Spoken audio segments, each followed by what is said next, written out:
Bismillahirrahmanirrahim. Alhamdulillah wassalatu wassalamu ala Rasulillah wa ala alihi wa sahbihi wa mawala.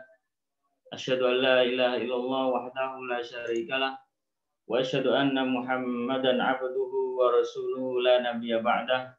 Rabbi shrah li sadri wa yassir li amri wahlul 'uqdatam min lisani yafqahu qawli. Allahumma ij'al amalana hadza shalihan wa liwajhika khalishan. Alhamdulillah kita ucapkan rasa syukur kepada Allah Subhanahu wa taala karena kita masih diberikan kesehatan, diberikan kekuatan iman, Islam dan ihsan sehingga kita masih bisa melaksanakan ibadah kepada Allah Subhanahu wa taala dan kita terus bersemangat untuk melakukan aktivitas meskipun dalam keadaan pandemi, meskipun dalam keadaan yang Allah masih menguji kita semua, dan mudah-mudahan kita semua keluar dari krisis ini. Mudah-mudahan Allah mengangkat bencana, mengangkat musibah ini dan kita keluar dan kita akan tergolong orang-orang yang sabar insyaallah. Amin ya rabbal alamin. Alhamdulillah, saya ucapkan terima kasih kepada keluarga besar SDIT Ar-Rahmah Tukum yang mengikuti channel YouTube di SDIT, dan insyaallah meskipun dalam keadaan pandemi seperti ini kita bisa mengadakan agenda besar, agenda yang insya Allah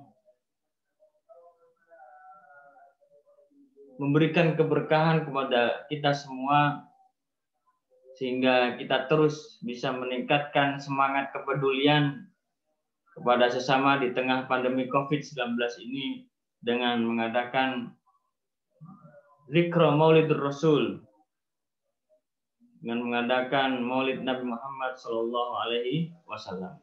Kepada yang saya hormati Kepala Sekolah SDIT Ar-Rahmah Tukum Ustaz Nurwanto, SPD beserta seluruh asatid dan asatidah, mudah-mudahan Allah Subhanahu Wa Taala memberikan kekuatan kepada antum semua, memberikan keberkahan kepada keluarga antum semua sehingga kita semua bisa melaksanakan amanah-amanah ini dengan baik. Pada seluruh santri dan santriwati SDIT Ar-Rahmah Tukum serta seluruh orang tua, wali murid yang dimuliakan Allah Subhanahu wa taala, mudah-mudahan kita semua mendapatkan keberkahan, inayah dan pertolongan dari Allah Subhanahu wa taala. Baik, insyaallah dengan tema tingkatkan semangat kepedulian kepada sesama di tengah pandemi COVID-19 ini, insya Allah kita akan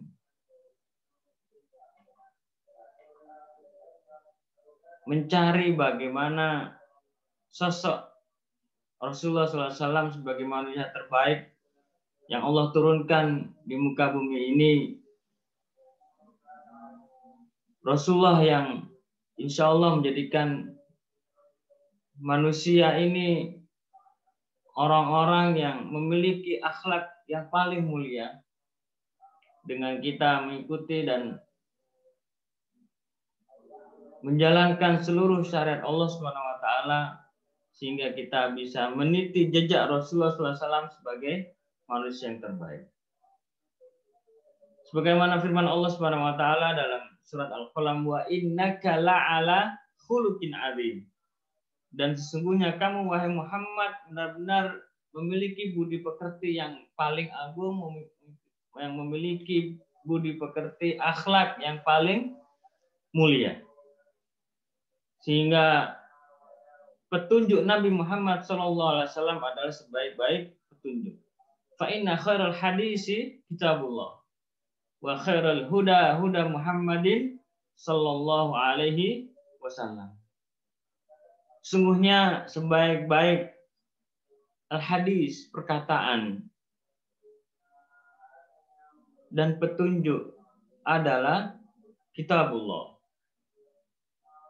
Dan sebaik-baik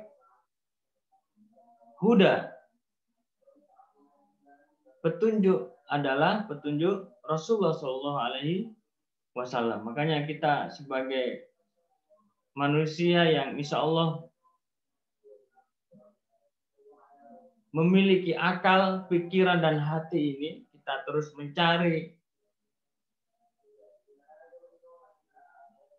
kisah-kisah dan hadis yang ada dalam petunjuk Rasulullah SAW, sehingga kita menjadi manusia yang paripurna, menjadi manusia yang insya Allah dipilih Allah Subhanahu Wa Taala untuk bisa menjalankan syariat. Rasulullah SAW sebagai uswah hasanah, sebagai teladan bagi kita semua, sehingga kita mengikuti Rasulullah SAW tidak hanya dalam perkataan beliau, tapi dalam perbuatan beliau. Diamnya Rasul itu adalah uswah hasanah bagi kita semua. Dalam surat Al-Ahzab, Allah Subhanahu wa taala berfirman, laqad kana lakum fi Rasulillahi uswatun hasanah liman kana yarjullaha wal yaumal akhir wa dzakarallaha katsiran. Sesungguhnya telah ada pada diri Rasulullah SAW itu teladan yang baik, yaitu teladan bagi orang-orang yang mengharap rahmat dan kedatangan hari kiamat, wa dzakarallaha katsiran, dan dia banyak menyebut Allah Subhanahu wa taala. Makanya uswah hasanah, teladan yang baik itu ada pada diri Rasulullah SAW. Karena sekarang banyak sekali teladan-teladan yang disuguhkan kepada kita, karena kita memiliki sarana yang sudah masuk ke kamar kita, sarana yang sudah masuk di kehidupan kita, yaitu sarana gadget atau HP atau medsos. Di sana kita bisa mencari teladan-teladan. Ada yang meneladani game, ya kan? Ada yang meneladani BTS, ya kan? Ada yang meneladani artis-artis, dan itu disuguhkan kepada kita 24 jam. Yang penting ada kuotanya, kan? Ada kuotanya. Kalau kita tidak mengerem, ya, kita rem itu informasi-informasi yang masuk ke dalam anak-anak kita, terutama yang kita tidak bisa batasi itu, maka akan jebol itu yang namanya akidah. Maka dia akan jebol itu yang namanya teladan. Mereka menjadikan teladan-teladan yang ada di depan mereka. Karena Rasulullah sudah 1400 tahun yang lalu. Rasulullah sudah wafat. Makanya dengan meneladani beliau Rasulullah SAW, maka akan mengantarkan atau menapaki kita kepada jalan menuju kemuliaan dari Allah Subhanahu wa taala. Kita meneladani siratal mustaqim, kita meneladani jalan yang lurus. Sehingga dengan kita meneladani Rasulullah SAW, maka kita akan menjadi orang-orang yang dipilih dan orang-orang yang terpilih. Makanya pendekatan kita kepada anak-anak kita, terus kita tidak hanya memperingati Nabi di dalam waktu-waktu tertentu aja, setahun sekali kita, tapi kalau perlu setiap saat kita memperingati Rasulullah hadir dalam rumah kita, Rasulullah hadir dalam meja makan kita, Rasulullah hadir dalam perkataan kita, Rasulullah hadir dalam kelas-kelas kita. Mulai sekarang kita harus perbaiki cara berkomunikasi dengan anak-anak. Kita jangan mengatakan jangan minum sambil berdiri, tapi Rasulullah SAW itu minum sambil duduk. Rasulullah SAW itu makan dengan tangan kanan. Rasulullah SAW itu masuk ke dalam masjid dengan tangan kanan, dengan kaki kanan. Rasulullah masuk ke dalam kamar mandi itu dengan kaki kiri. Rasulullah berdoa sebelum makan. Allahumma barik lana fima razaqtana wa qina adzabannar. Jadi anak-anak tidak hanya kita didik dengan apa? Doktrin-doktrin, tapi kita menghadirkan Rasulullah SAW dalam kehidupan anak-anak. Kenapa harus menghafal nih? Kenapa harus menghafal nih? Kenapa harus menghafal Ustaz? Karena Rasulullah itu Al-Quran yang berjalan. Kalau kita ingin meneladani Rasul, maka kita wajib apa? Wajib menghafal Al-Quran. Bagaimana Al-Quran itu masuk ke dalam jiwa Rasulullah SAW, dan seperti itulah Al-Quran itu masuk ke dalam jiwa-jiwa anak-anak kita. Sehingga menghadirkan Rasulullah di dalam rumah kita, menghadirkan Rasulullah di dalam setiap nafas kita, itulah yang akan menjadi syafaat di hari kiamat ini. Siapa yang tidak ingin syafaatnya Rasulullah SAW? Kita semua ingin mendapatkan syafaat dari Rasulullah SAW. Tapi kita ingin melihat kondisi Indonesia saat ini, kemiskinan dan pengangguran di tahun 2020 ini meningkat drastis akibat pandemi COVID-19.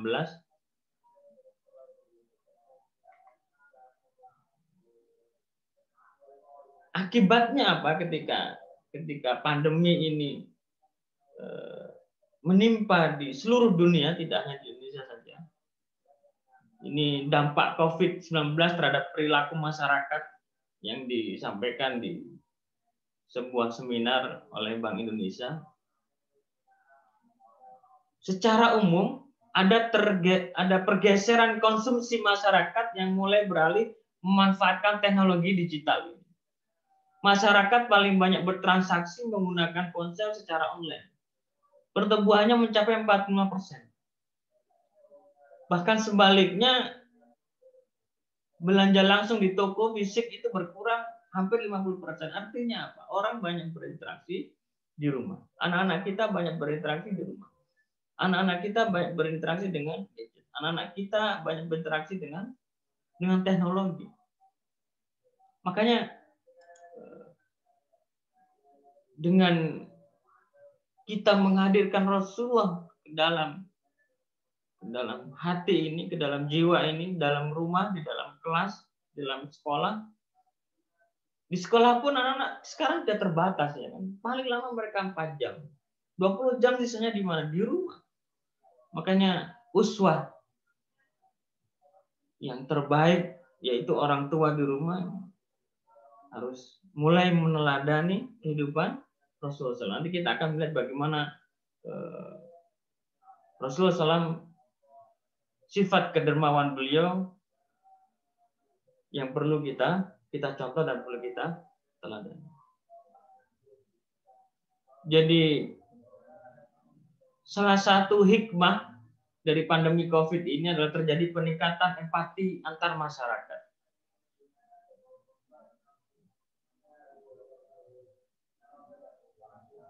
Ini ada salah satu survei ya. Percepatan pembentukan Muslim 4.0 di era digital ini dengan adanya social distancing ini, maka social distancing kaum muslimin dipaksa melakukan berbagai aktivitas secara digital. Kecuali sholat ya, sholat nggak boleh sholat secara virtual, sholat harus hadir. Secara spiritual, ini menurut Yuswa Hadi ya, tahun 2020 beliau melakukan survei. Secara spiritual, pandemi COVID-19 ini membuat umat Islam semakin mendekatkan diri kepada Allah Subhanahu wa taala. Istilahnya itu uzlah. Uzlah itu meninggalkan seluruh aktivitas dunia. Orang sudah mulai merubah ya kan, sudah mulai merubah cara berkehidupan mereka yang dulu 24 jam kerja ya kan. Sekarang hampir 24 jam di rumah. Ngapain di rumah? Ya bayangkan saja kita sedang menuju kepada Allah Subhanahu wa taala. Kalau dalam haji, al-hajju Arafah. Haji itu di Arafah. Ketika kita berhaji, kita berada di Arafah, kita wukuf di Arafah. Wukuf itu apa maknanya, Pak? Waqafah itu berdiri. Berdiri, berdiam kita selama hampir 7-8 jam. Mulai jam 12 siang sampai menjelang maghrib. Itu tidak boleh kita berinteraksi dengan sesama jamaah pun. Kita kalau bisa nggak usah berinteraksi, kita hanya mendekatkan kepada Allah SWT. Kita mendekatkan diri kepada Allah SWT. Kita mengenal Allah. Makanya makna Arafah ya'rifu ma'rifatan, mengenal Allah ketika wukuf di Arafah. Ini yang harus kita hadirkan. Kita hadirkan wukuf di Arafah itu dalam rumah kita dalam keadaan pandemi. Ini akan menguatkan kita dengan Allah SWT. Dan yang ketiga, hikmah dari COVID ini ada empati, ya kan? Kita menyaksikan banyak perusahaan dan rumah tangga bangkrut, gelombang PHK, pengangguran, banyak kaum duafa yang melonjak. Kondisi ini menciptakan empati, kepedulian, ulas asih, solidaritas di masyarakat. Sehingga Allah menjadikan ekosistem ini menjadi sehat, ya kan? Orang yang biasanya acuh tak acuh sama keluarganya, acuh tak acuh kepada tetangganya, maka dia akan menjadi empati. Ini kejadian di kawan saya di Bali, beliau pengusaha besar, hasilnya 20 M per hari. Sebelum COVID, beliau keliling ya, sehari bisa 4 negara, bisa 5 negara beliau keliling. Tapi ketika pandemi ini, akibatnya bangkrut, perusahaannya bangkrut, sekarang penghasilannya hanya 200 juta per minggu. Akhirnya dia Ramadan kemarin cerita ke saya, Ustaz, alhamdulillah dengan pandemi ini saya banyak merenung, saya banyak bertafakur, dan saya baru tahu kalau di belakang rumah saya itu ada anak-anak yatim dan janda. Jadi beliau setiap hari di Ramadan itu bikin paket-paket, dia paket sembako Indomie itu, dia bikin display di depan rumahnya itu, dia kasih di sana ada sekitar 30 lebih itu, 30 paket sembako itu ditaruh di sana. Dan siapapun yang melintas di sana bisa mengambil tiap hari. Dan dia amati, Masya Allah. Beliau amati tiap hari dan akhirnya beliau berdialog, dan ternyata rumahnya orang yang sering mengambil itu di belakang dia. Nah selama dia nggak tahu kalau ada orang yang membutuhkan yang ada di samping kanan. Makanya dengan adanya COVID ini meningkatkan rasa empati kita di tengah-tengah masyarakat. Apakah masa paceklik ini menimpa Rasulullah SAW? Iya. Bahkan ketika perang terakhir pun Rasulullah waktu itu di perang Tabuk ya, itu dikenal dengan Jaisul Usra. Jadi pasukan yang paling sulit yang dihadapi Rasulullah waktu itu ya, di perang Tabuk. Bayangkan jarak yang ditempuh dari Madinah ke Tabuk itu sekitar 300 kilo, dan itu ditempuh dengan berjalan kaki. Bahkan ontanya itu harus mendapat jatah satu onta itu 18 orang, jadi gantian. Bahkan Rasulullah waktu itu kehabisan perbekalan air dan memaksa mereka memotong onta untuk diambil perbekalan airnya. Jadi ontanya itu dipotong karena onta itu membawa perbekalan air ya, di punuk-punuknya itu, di pundaknya itu dipotong Rasulullah untuk diminum oleh para sahabat. Saking susahnya waktu itu kehidupan. Di keadaan perang waktu itu melawan Romawi, Rasulullah kesulitan gitu. Bahkan Rasulullah dan para sahabat waktu itu memakan daun-daunan untuk membasahi bibir mereka, saking susahnya. Dan perbekalan ini masih panjang, Rasulullah tidak mau habis di tengah jalan.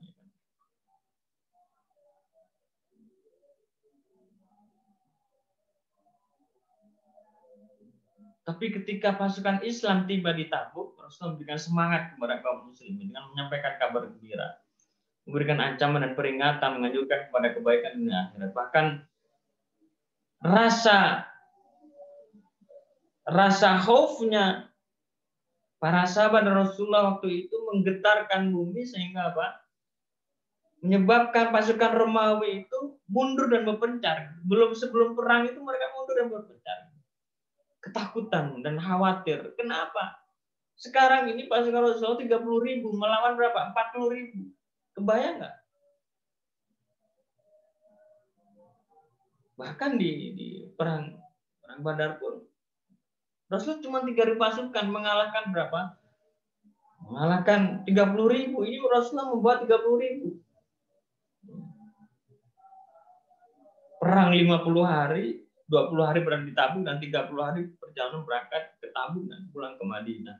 Perang yang sangat panjang, tapi Rasulullah bersabar ya, bersama para sahabat. Qul in kuntum tuhibbunallaha fattabi'uni yuhibbukumullah wa yaghfir lakum dzunubakum wallahu ghafurur rahim. Dalam surat Ali Imran ayat 31. Qul, katakanlah, in kuntum tuhibbunallah, jika kamu benar-benar mencintai Allah, fattabi'uni, ikutilah aku, ikutilah Rasulullah SAW. Yuhibbukumullah, maka Allah akan mengasihi dan mengampuni dosa-dosamu.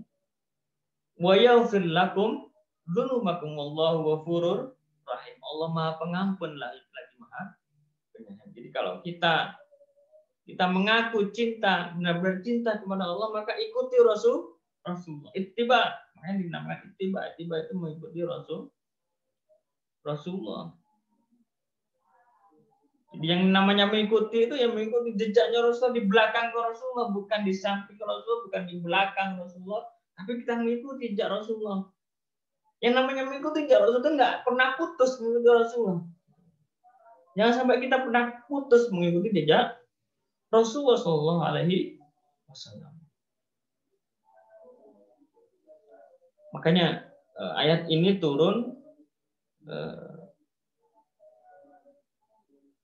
ketika waktu itu Rasulullah SAW bersama para sahabat, diriwayatkan oleh Ibnu Hatim, telah menceritakan kepada kami dari Aisyah, Rasulullah SAW menceritakan bahwa Rasulullah SAW pernah bersabda, tiada lain ajaran agama itu melainkan cinta kepada Allah, cinta karena Allah dan benci karena Allah. Makanya turun ayat, Qul in kuntum tuhibbunallaha fattabi'uni yuhibbukumullahu wa yaghfir lakum dzunubakum. Jika kalian benar-benar mencintai Allah, maka ikutilah aku Rasulullah SAW, niscaya Allah akan mengasihi kalian. Jadi kalau kita mau dicintai Allah, maka kita wajib mengikuti Rasulullah SAW. Coba kita melihat kisah kedermawanan Rasulullah SAW, bagaimana empati Rasulullah, bagaimana rasa peduli Rasulullah SAW kepada umatnya. Ini ada cerita dua unta berisi gandum dan kurma ya, dari Abu Hurairah. Suatu hari beliau bersama Nabi Muhammad SAW, tiba-tiba ada laki-laki Badui menarik mantel jubah Rasulullah SAW dengan keras.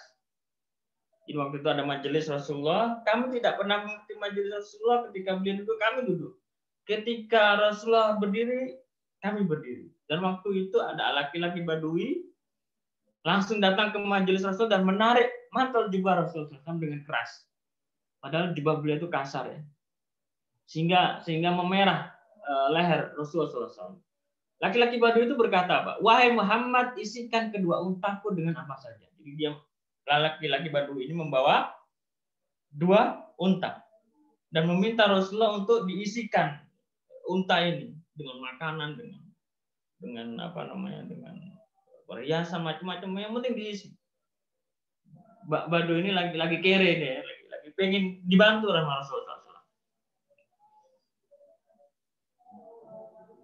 Kata Badui ini, wahai Rasulullah, wahai Muhammad, isikan kedua untaku dengan apa saja, karena kau tidak pernah membawa hartamu sendiri maupun dari harta bapak. Rasulullah SAW menjawab, tidak, dan aku mohon ampun kepada Allah Subhanahu Wa Taala, aku tidak akan memenuhi kedua untamu.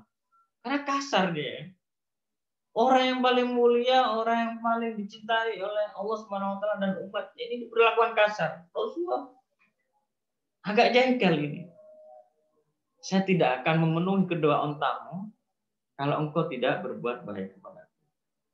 Berbuat lembut kepadaku, kata Rasulullah. Sampai 3 kali ya kan. Jadi Rasulullah tidak akan mengisi onta laki-laki Badu ini sehingga kau terlebih dahulu melepaskan tarikanmu dari leherku. Jadi Rasulullah masih tarik lehernya gini sama laki-laki Badu itu. Diancam ya kan. Kalau nggak diisi, awas ya. Gitu kan. Demi Allah, aku tidak akan melepaskannya sebelum kau memenuhi permintaanku. Rasulullah mengulang sampai 3 kali. Akhirnya para sahabat mengambil laki-laki Badu tersebut, marah ya kan. Namun Rasulullah menoleh dan melarang ya kan. Wahai sahabat, jangan melakukan apapun kepada laki-laki Badu ini. Maka Rasulullah mengatakan, penuhi laki-laki ini dengan gandum dan untanya yang satu lagi dengan kurma. Jadi, maksudnya unta yang satu dengan gandum dan satunya dengan kurma, diisi penuh itu. Baru laki-laki Badu ini pergi. Beginilah akhlak Rasulullah SAW. Meskipun beliau disakiti ya kan. Para sahabat siap untuk melawan laki-laki Badu ini, tapi Rasulullah tidak mau. Jangan.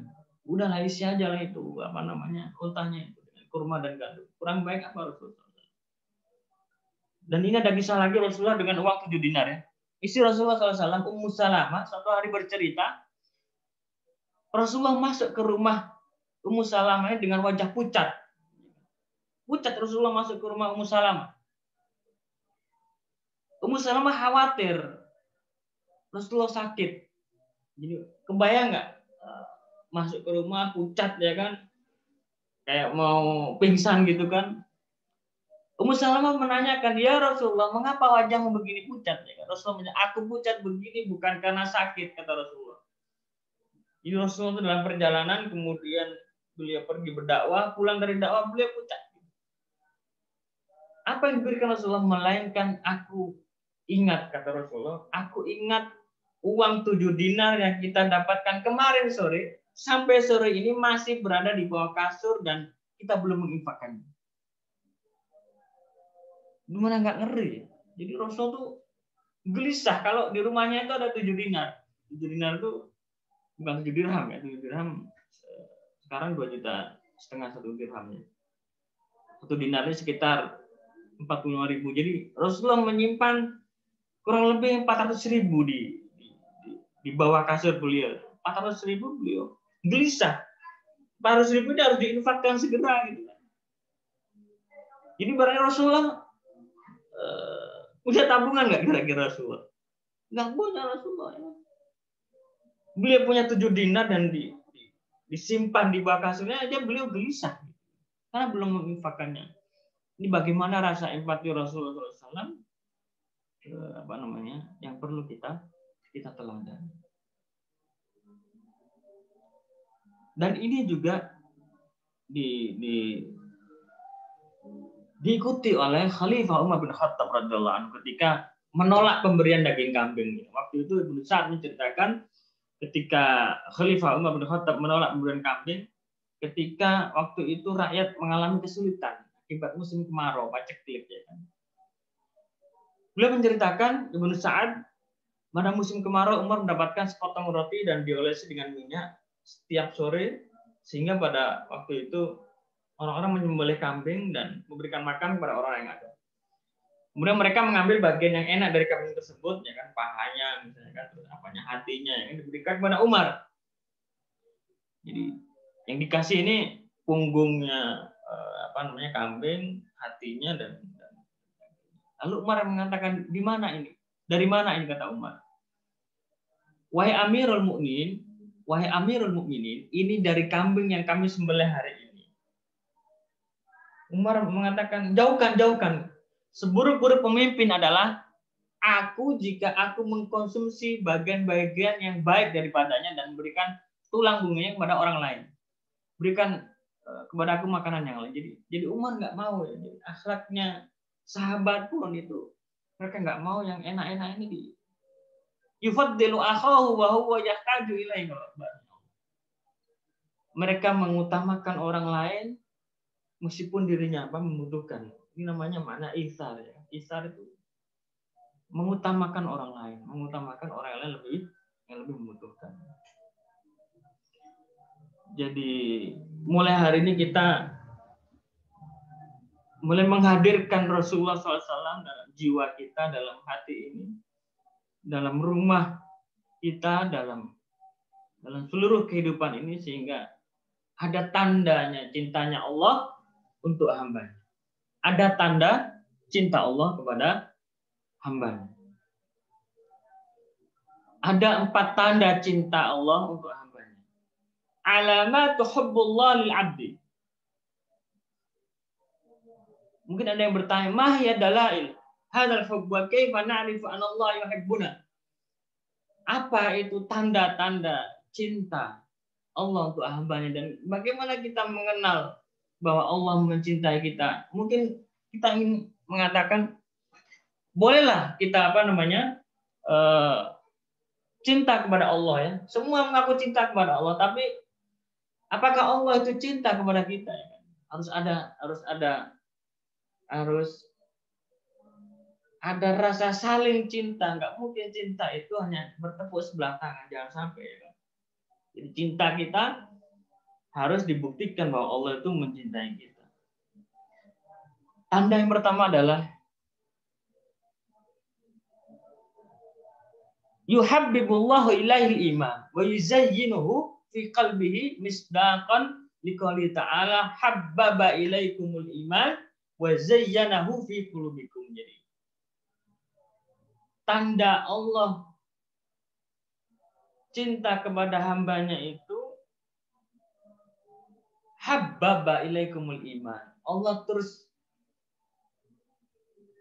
memberikan kecintaan itu yang terus-menerus kepada hambanya. Wa zayyanahu fi qulubikum, dan menjadikan cinta itu indah. Kalau cinta itu indah, maka siapapun manusia akan mencintai diri. Kalau Allah sudah cinta, kita tidak perlu membutuhkan cinta-cinta yang lain. Yang kedua, ayyajidu hubban likulli amalin fihi ta'ah wa qurba ilallah ta'ala. Jadi ketika Allah mencintai hambanya, maka ketaatan demi ketaatan itu akan apa?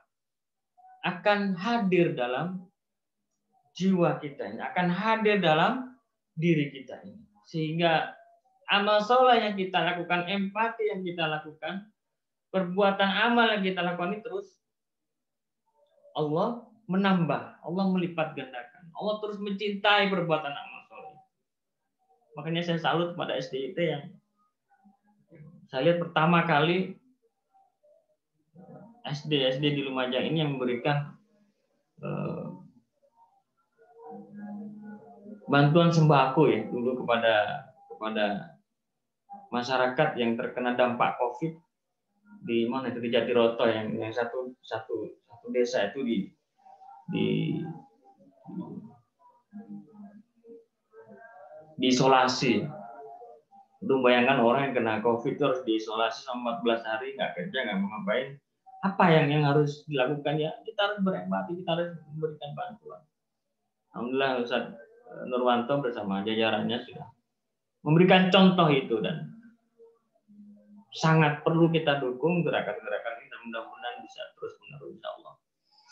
Yang ketiga, ayyuwafiqallahul 'abda ayyattabi'a ta'a bi ta'a ukhra. Jadi ciri hamba yang dicintai Allah itu dia akan melaksanakan ketaatan demi ketaatan setelah dia melakukan sebuah kebaikan. Jadi dia tidak pernah puas dengan kebaikan yang dilakukannya. Cukuplah sholat 5 waktu nanti insyaallah. Tapi ketika dia dapat ilham kebaikan ini, bukti cintanya dari Allah kepada hambanya, dia tidak pernah bosan melakukan ketaatan-ketaatan. Yang keempat, ayyu'allifallahu baina qalbil 'abdi wa qulubis sholihin. Allah menyatukan hati di antara hambanya dan hati orang-orang soleh. Jadi kita terus dipertautkan keimanan ini kepada orang-orang yang soleh.